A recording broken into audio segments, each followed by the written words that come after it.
আধার card ইস্যুতে এবার বাকযুদ্ধে জড়ালেন কুণাল সুকান্ত। আধার card নিয়ে জনগণের আধার ঘোচাতে উপায় বাতলে দিয়েছেন খোদ বঙ্গ বিজেপির সভাপতি সুকান্ত মজুমদার। সোমবার দিল্লিতে সাংবাদিক সম্মেলন করে তিনি বলেন, কারোর আধার কার্ড যদি সংযোগ করা না থাকে তাহলে বিজেপির পার্টি অফিসে যোগাযোগ করলে সমস্যার সমাধান হয়ে যাবে, এমনকি প্রতিশ্রুতি দিয়েছেন তিনি।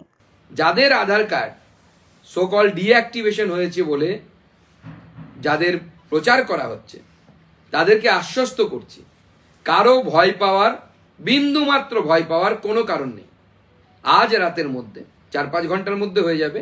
আমি রাত অবধি সময় নিয়ে নিচ্ছি। সমস্ত ডিঅ্যাক্টিভেটেড আধার কার্ড, সোকল ডিঅ্যাক্টিভেটেড আধার কার্ড অ্যাক্টিভেট হয়ে যাবে।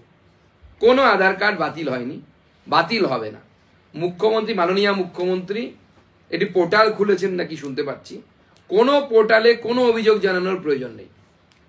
যদি আজ রাতের পরেও কারো আধার কার্ড ডিঅ্যাক্টিভেট থাকে, তিনি স্থানীয় বিজেপি পার্টি অফিসে যোগাযোগ করুন। আমরা দায়িত্ব নিচ্ছি আপনাদের আধার কার্ডকে অ্যাক্টিভেট করে দেওয়ার জন্য।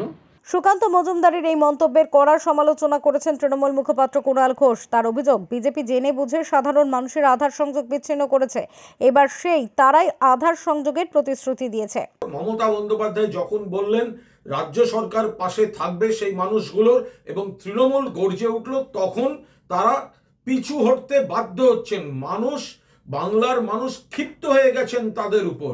আর শুভেন্দু আর সুকান্তর কথায় বোঝা যাচ্ছে যে তাদের লোকেরাই করেছে। যারা বলে আমরা কথা বলে ছাড়াচ্ছি, তার মানে তো সবিরোধী কথা। তার মানে তো তারা জানে যে কারা করিয়েছে।